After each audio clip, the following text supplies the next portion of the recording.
Hello and welcome to episode 279 of our SAP on Azure video podcast. Today is February 12th, and together with Goran, we are here to talk about anything related to SAP and Microsoft. Hello, everyone. Hi.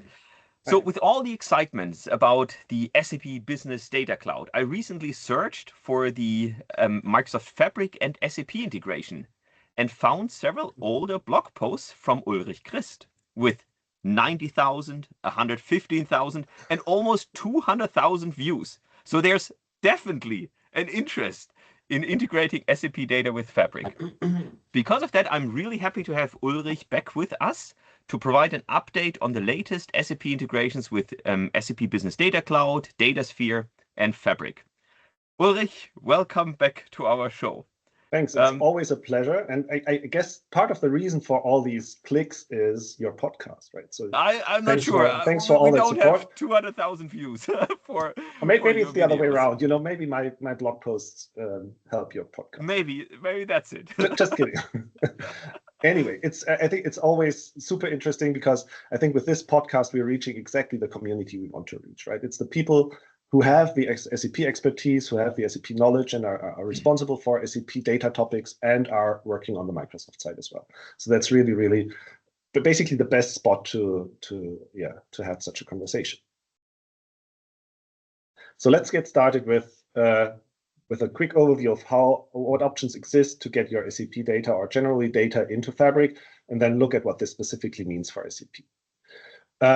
When it comes to getting data into Fabric, we offer a variety of different options, which range from super simple ways to just connect to some data set and attach your Fabric compute to that data set without even having to move the data, over lightweight mirroring experiences, which under the hood in a completely controlled manner move the data from the source into a replica in Fabric, to basically ways which give you full control.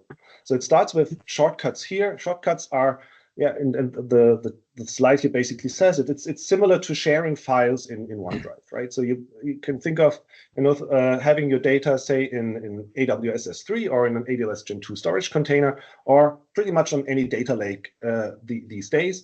And all you need to do is create a connection to that source, and you have the data available in OneLake as if it were physically resident in OneLake, right? So you can use all the compute. Of course, some of the optimizations which we internally do when we store data in OneLake are missing in that case because we're just consuming external data, but everything is possible. You can start right away. It's super lightweight and you can get started. Sounds like it's the silver bullet. That's not the case, of course, right? I mean, it's not suitable for all use cases, but it's the best way and the easiest way to start if you have the right prerequisites, right? If data is in a data lake, this is the first way, or the first thing to look at. And then if this does not work for some reason or the other, you actually need to move the data to transform it, then you can look beyond this. So that's shortcuts. Next level of complexity in that sense, not the right word because it's still a super simple experience, is cross-cloud mirroring.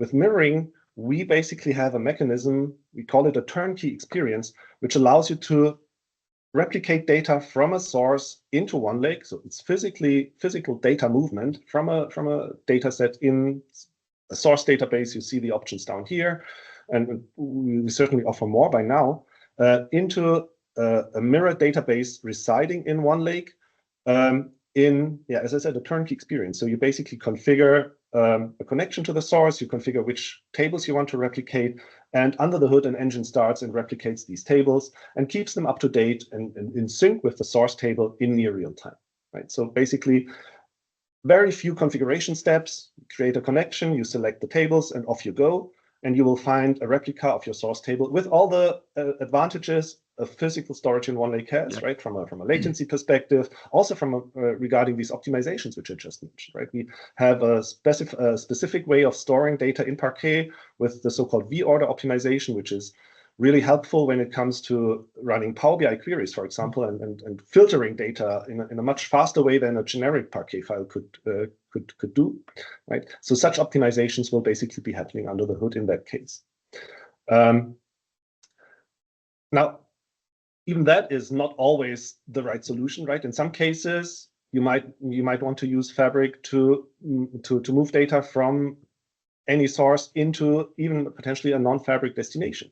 And also for that, we have options, or if you need more control, if you need scheduling instead of something which is just running under the hood, in that case, we have copy job, which is basically a way to move large amounts, vast amounts of data. It's really built for petabyte scale data movement, to move data from any source into any destination, right? And you have a lot more configuration options. You can do mappings. You can filter. So there's much more configurations and whistles and blows, so to speak, which you can configure. So it's more complex to set up, but it also gives you more control. And we basically have this hierarchy of options, so that for each use case, you can basically see what's the right way for you to go. And you can always basically start from thinking, okay, is this simplest way the right way, or do I need a more complex way? Do I need more control? So that's the high-level story of how we're thinking about data integration into Fabric in general. And all of these ideas apply to SAP as well. Yep. So let's very quickly look at what we are doing in terms of SAP connectivity and how we are basically dividing this into a variety of different options. So option number one is basically always the built-in capabilities which come out of the box with Fabric, right? So we have built-in connectors in Fabric. You might know all of these connectors, and I'm not going into the details in this presentation. You might know a lot of the SAP connectors which we've had in Azure Data Factory. All of these SAP connectors are now available in Fabric out of the box. So there's no need to use an external tool for the bread and butter use cases, right? Everything which you could achieve with ADF in the past, and we have huge adoption of our SAP connectors there. We have thousands of customers using them at petabyte scale, right? So not for an individual customer, but we have individual customers using that at multiple terabyte scale per month. All of this is possible out of the box with Fabric now. And we see great adoption there as well, by the way. So we already have thousands of customers using our built-in connectors, right? So from a maturity perspective, and that's important, even though these connectors have been in Fabric for only like 8 months or so, less than a year, because we basically been stress test before already. With exactly. ADF. We basically took the technology which we've had in ADF, moved it into Fabric. The underlying implementation is very, very similar. In many cases, it's exactly the same thing, right? So what has been running in the self-hosted integration runtime in the past is now running in the on-premise data gateway, but it's basically the same code. And we see that, from a maturity perspective and from an adoption perspective, this is really getting a lot of traction. So that's basically always a good way to start, and maybe the first option to look at.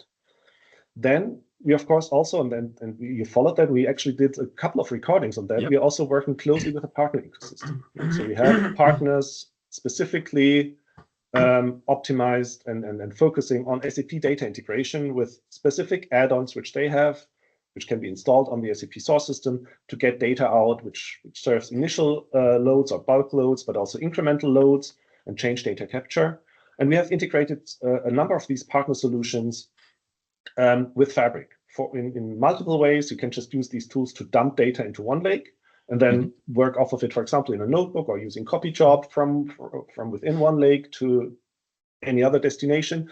And we've also integrated these partner tools with our mirroring option. In this case, it's called open mirroring because we're opening up this mirroring experience to third parties. So the third party tool can ingest the data into a landing zone in Fabric, and our mirror engine takes it from there and basically merges the changes so that you basically get the end-to-end change data capture experience.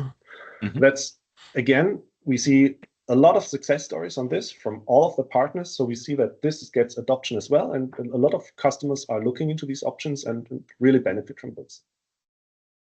And then, and this is the focus of today's session, we of course also have integration options which are aligned with SAP and built on top and in collaboration with SAP, with SAP's tooling. And that, if you follow SAP's data strategy, basically means it's always aligned under the umbrella of SAP Business Data Cloud, or in some cases, specifically with SAP Datasphere, which nowadays is part of SAP Business Data Cloud, right? So for these aligned integrations, we are following SAP strategy and trying to see, okay, how can we fit an integration? How can we build an integration that leverages what SAP offers as a best practice and also recommends to their customers to be used for data integration purposes. So today we want to specifically focus on this option, right? I gave a quick overview of the other things. Now let's do a deep dive on what we do in collaboration with SAP. Mm-hmm. And I think the most prominent thing, which is top of mind for pretty much everybody, and which everybody really is trying to understand these days and trying to get a sense of, and also trying to see where this fits, is what SAP calls SAP Business Data Cloud Connect. And you might have seen that, and if not, watch carefully and try to look at all the materials which we have out there, and also the registration for the private preview, which we have down here. We have at Ignite, November last year, announced that we will collaborate with SAP on a zero-copy sharing integration using Business Data Cloud Connect between Fabric on the Microsoft side and Business Data Cloud on the SAP side. You might have seen such announcements by other partners. The very first one to collaborate with SAP on this zero-copy sharing was Databricks, right?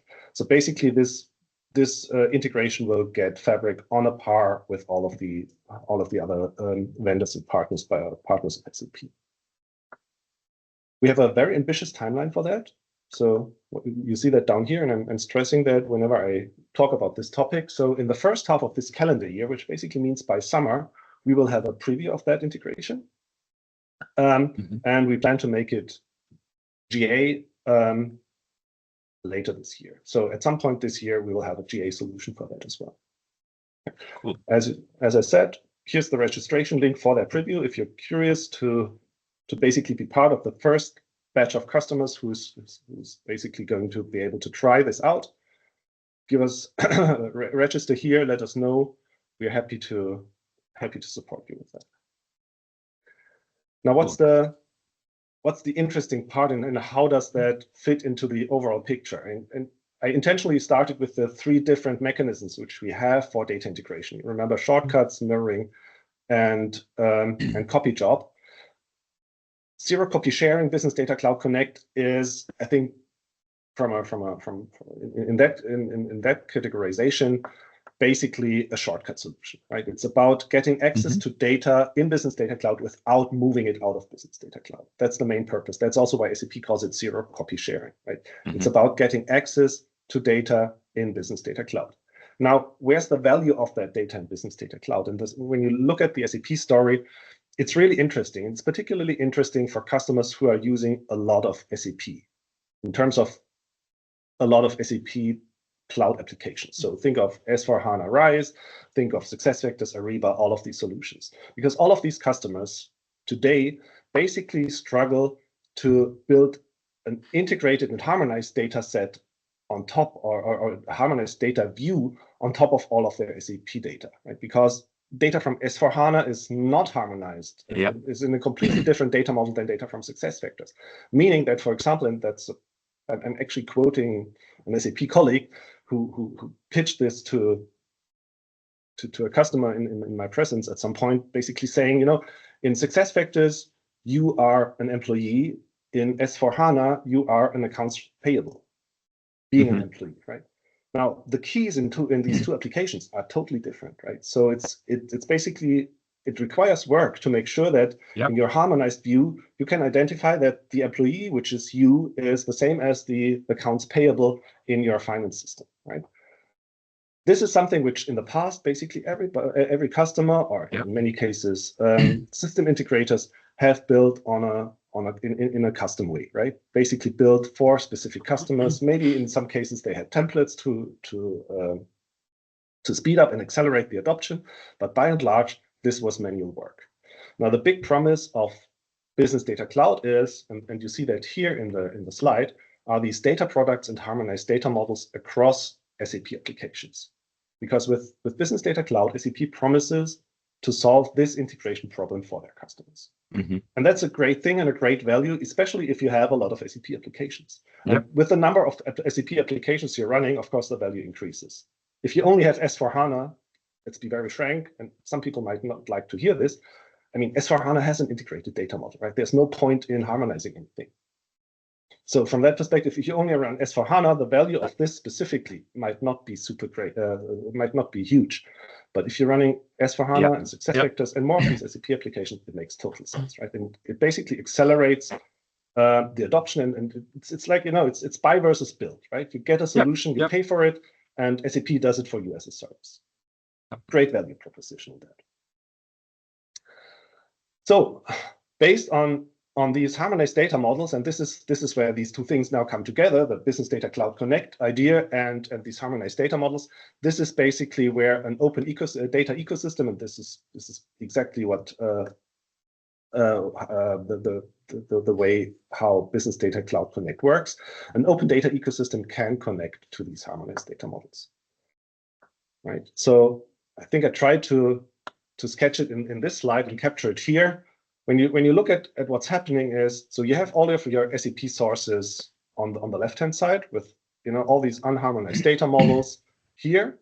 Then basically SAP is doing magic for you, right? So they extract the data, they have mechanisms to connect to these. So Business Data Cloud has a mechanism to connect to these to the SAP sources, fetch the data, run it through probably multiple layers to harmonize it, right? And then in the end, you end up with data products which give you this harmonized view. And these data products then within Business Data Cloud can be exposed for zero copy sharing or Business Data Cloud Connect, and consumed by external partners, by this open partner ecosystem. So the way you should think of this is, here you have your nice harmonized set of SAP data across all of your SAP applications.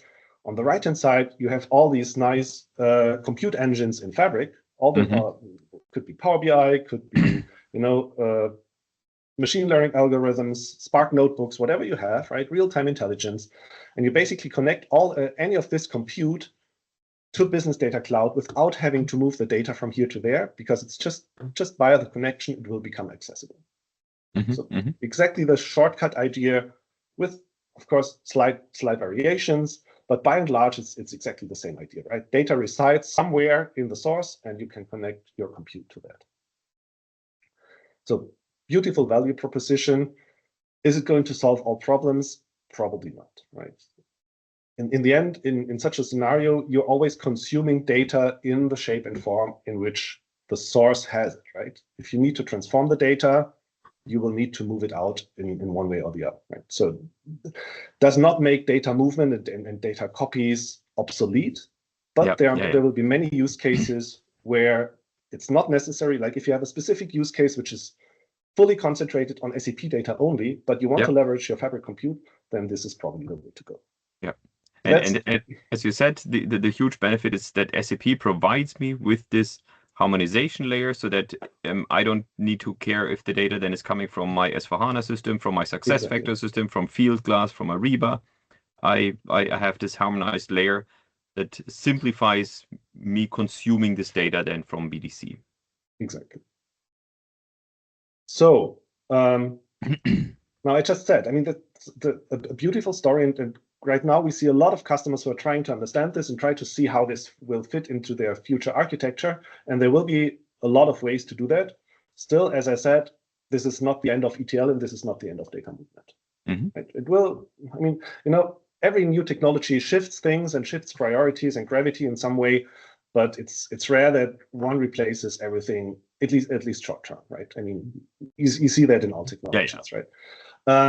So when it comes to data movement, and basically now we're talking about the shortcut option to Datasphere with Business Data Cloud Connect, we also have mirroring capabilities based on Business Data Cloud, specifically leveraging SAP Datasphere. Datasphere has a mechanism which is called premium outbound integration, which basically allows customers to replicate data from any SAP source into third-party storages. So in the Microsoft context, Datasphere supports replication of data from pretty much any SAP source into Azure Data Lake Gen 2. Unfortunately, not into OneLake yet. Maybe that is on the roadmap. I have not checked lately if SAP has any plans for that, but Azure Data Lake is good enough, or was good enough, for us to build an integration on top of that, right? So you basically can think of Datasphere landing the data which comes from the source, and that can again be an initial snapshot or a set of changes, a set of inserts, updates, and delete written into one Parquet file into Azure Data Lake, and then our mirror engine on top will take that data and merge it with the sink. Similar to just in the way how mirroring always works. We also have, by the way, a copy job experience on top of that. So if you need more control than what mirroring gives you, we can also combine copy job with Datasphere. We have built a way or a kind of an adapter in copy job, which understands the proprietary format of Datasphere, how Datasphere is writing the data. Like formally, it's Delta Parquet, right? Or it's Parquet files, which is an open format, but you have to understand the specific metadata columns in there. There's a specific column for the row marker, so the kind of change which it is. If it's an insert, update, and delete, SAP has specific codes for that. And we have both for mirroring and for copy job, we have adapters for these two engines to understand the format in which Datasphere writes the data, so that it can basically be propagated and processed by our Fabric engines. Right. Here's the high-level architecture of how that works. So you have your SAP source down here, and this can be pretty much any SAP source. It could also be Datasphere itself as a source, right? So if you have your SAP Datasphere for certain analytics use cases in Datasphere already, you can also use Datasphere replication to move it from Datasphere into Azure Data Lake, but you can also do that directly from any source without necessarily storing it in Datasphere. So by default, if you connect your S/4HANA source system to such a replication flow for premium outbound integration, Datasphere will fetch the data and directly land it in ADLS Gen 2 without any intermediate storage here, which also means that if you only use this kind of scenario, you can basically scale your Datasphere tenant to a minimum, right? You don't need any kind of storage in Datasphere. You can take the smallest compute, you can take the smallest amount of storage for Datasphere and really size it to a minimum. All you need is this premium outbound capacity, which allows you to move the data. Right? And then once the change data is landed here, we have a change data processing mechanism in our mirror engine and also in copy job, as I mentioned, which can merge the data in the mirror case into a OneLake sync. In the copy job case, as I said, we have all this openness. We can put the data anywhere. We can do more complex transformations on top of that data, and you have much more flexibility. Both engines work on top of the same format here in Azure Data Lake. Now, that was a lot of talking, and I promised to come up with a demo and see if I can get that to work. So here's what this looks like in real life in a Datasphere tenant at this point. Right? So in a Datasphere tenant, you would basically create a replication flow, which on the left-hand side connects to an S/4HANA source system, where I'm basically getting data out of a couple of CDS views. So this is sales document items. For those people who know the SAP tables, that's VBAK, VBAP. It's actually this CDS view is a join of both to give you the line items and the header data in one.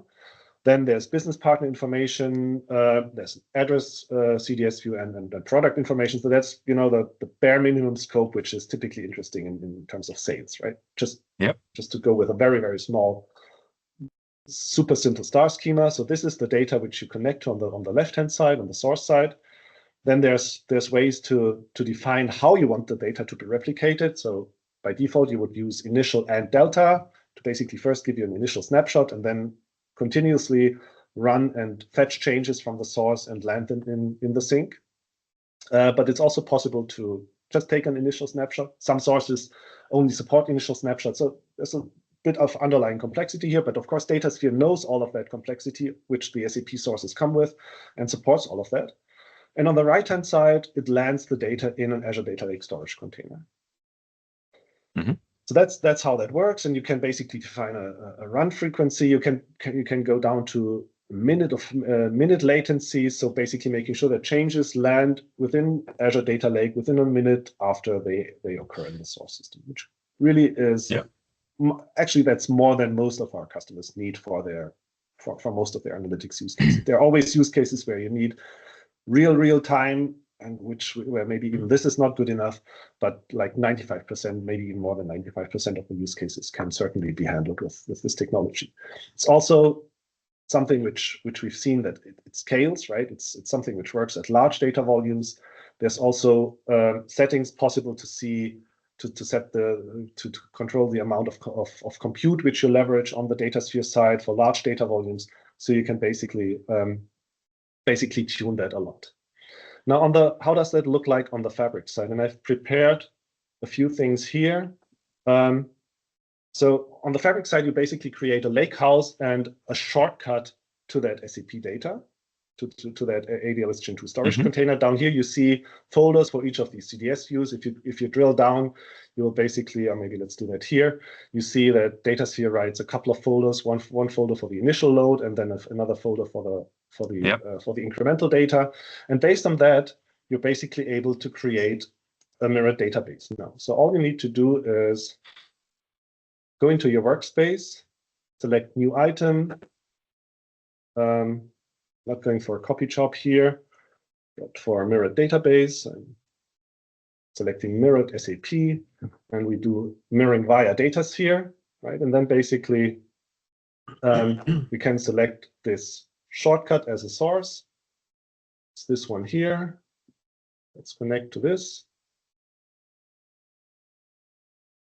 Then we can browse. And as you see, there's not much configuration needed, right? And not much configuration possible. We basically show you, maybe I'm selecting the wrong connection here. Let's try once more. So here you basically select the connection to the lakehouse. Let's go with this. Then you basically see all the source data in here, right? So this is the ADLS Gen 2 storage container. When I drill down here, you will basically see all the data which has been replicated. You can't even select which data you want to replicate, really. It's a super simple setup. So basically you say, okay, this is the data I want. And then you create the mirrored database. And the engine starts under the hood, fetching the initial snapshot, which Datasphere has landed, and then basically always looking, is there new incremental data? Is there new deltas which have been written by Datasphere, and we'll start replicating. Exactly. That is so basically, yeah. Sorry. So basically now that the connection is done, the initial load obviously is there, but then even if after this initial creation, I create new data in the SAP system, then via Datasphere, the data is replicated to Fabric, and this job takes care of the whole replication in the background, basically. So, exactly. So in the replication flow, as I mentioned, you can basically specify the frequency on which Datasphere checks for new changes. Then Datasphere will land the changes in ADLS Gen 2, and our mirror engine will basically look into this ADLS Gen 2 storage container and see, okay, once it has finished the initial load, it will continue to look into the Delta folder to see if new files arrive. And so then basically always have the latest data, newest data, right? Yeah. So out of the box. Exactly. So this initial snapshot is going to take a few minutes, and then continuously both engines will be running and fetching the data. And that's in the end how this mirroring works. And of course, then you have the data inside OneLake physically stored in OneLake in the optimized format, which OneLake has, right, for all its engines. And you can basically leverage any engine with super low latency because it's Fabric native storage with an optimized format, so that this is basically the best way to leverage data within the Fabric engines. And now that I have the data in Fabric, obviously I can build my Power BI dashboards on top. I can do my AI machine learning on top of all this data, so and I'm always getting the latest information. Exactly. So if we were to continue running this and doing some changes on the SAP side, we would see that the number of replicated rows will be adjusting. And for example, in the SQL analytics endpoint, we could now have a look at the data. You can run SQL on top of this. You can use, as I said, any Fabric compute. Nice. Okay. And that's the story here, right? And one more thing, since I mentioned copy job, we can also do the exact same thing with copy job. Giving you, as I said, more control. You saw that the configuration of a mirror database is minimalistic, right? It's really just, okay, connect me to the source. We are replicating everything from that storage container. If you want to control that, you have to control it on the Fabric side, on the Datasphere side, right? You just write whatever you need into that storage container, and then Fabric will replicate it. So we really minimized the level of configuration here to keep it super simple, but it will continuously run and update your things. Next level of complexity, as I said, is copy job. where you have much more control. It's actually the same container we're connecting to. And you remember we had 4 tables in there. In copy job, you can select, right? You can say, okay, I only want these tables. I want to do table mapping. I don't want to keep the source column names. I want to move these, to change the column names. So you have much, much more control. You also see that in this case, the sink is not a lake house, as it would by default always have to be in the mirror context. In this case, it's a SQL database, right? And it could be anything, could be Snowflake, right? So all the external sources which we support with copy job can be leveraged here.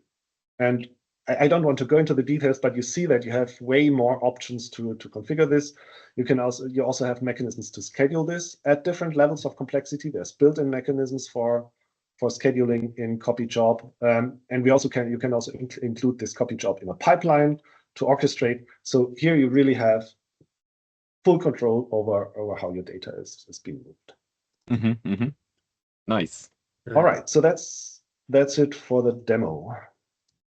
Any comments from your side? Because I think we have one last topic before we stop. And basically, you can. I mean, you are inviting customer to register for the private preview and try it, right? Actually, but this is not. So this is in public preview, right? This is already in public preview, and we plan to make it. Yeah. So both of these, both copy job and mirror for Datasphere, are in public preview, and we actually see a lot of adoption at scale.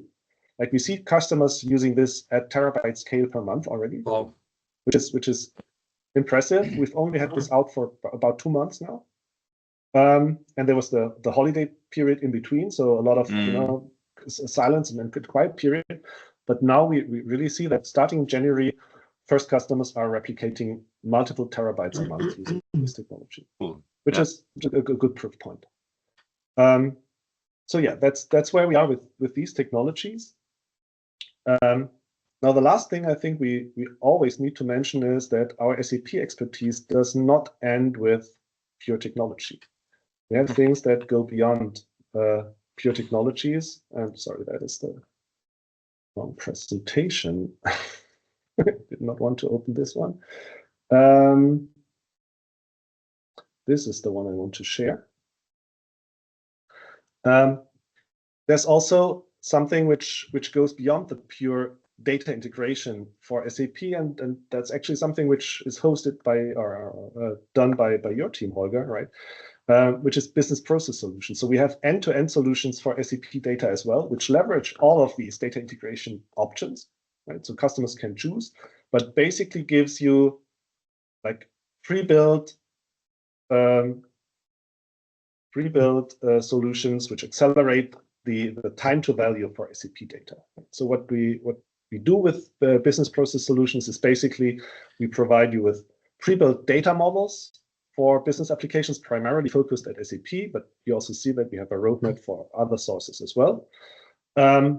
We have pre-built dashboards on top of these data models, pre-built AI agents, and it's not just the data models, it's really the full flow from the data integration over all the technical transformations which are needed, all the calculations, currency translation, all of that up to the dashboard, right? So maybe one more slide to show what we really do, right? So we have options for data integration. There's many options you can leverage here. So it's fully open. Then data gets ingested in a raw layer. We do transformations into a silver layer to add surrogate keys, create the relations, currency conversion, all of that, right? Important stuff which needs to be done before you can really leverage the data. It's not always just, it's not just putting Power BI on top of the data typically. Yep. In many cases, you have to work a little bit before you can leverage the data. And then we take care of all the complexities of SAP data, like making sure you can also leverage SAP hierarchies in Power BI. Security is built in, authorizations, right? All of that. And then even on the consumption side, we have pre-built models for Power BI, Copilot, and other scenarios as well.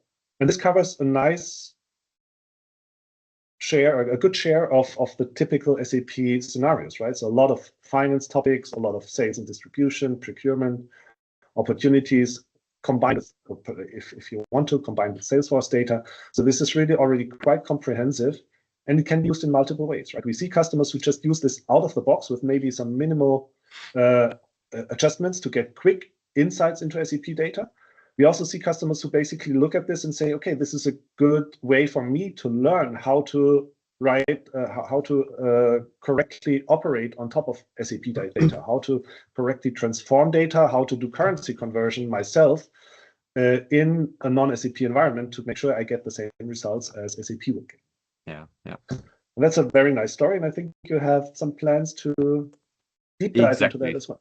So we have a colleague of us joining us hopefully in one of the next few shows that will do, and he will do a really deep dive on the business process solution scenario. So it's a great teaser now, but stay tuned for additional information. Awesome. All right. Great. Well, Ulrich, thank you so much for this great overview on the SAP related partnership. As you mentioned, we had also shows before, and you can find them on our channel, obviously, on just Fabric and SAP, on the native integrations, on the different partner integrations that we have. And now this was a great overview on the SAP integration. If you are interested in the upcoming private preview for the Business Data Cloud integration, then I'll put the link also in the show notes. So just register. I think obviously it will take some time before we will reach, or you will reach out to the customers, because the preview has not yet started. But if you sign up now, then I'm sure you'll get the latest and greatest once it is available. Exactly, and it's always good to have a list of customers already. That's why we're already starting this registration. So yeah, feel free to register now, even if this is a few months ahead. Sounds good. Perfect. Well, thank you so much, Ulrich. And looking forward to seeing you again in the future. Thanks for having me. Always a pleasure to be here. Perfect. Thank you. Thank you. Thank you. Bye. Bye-bye.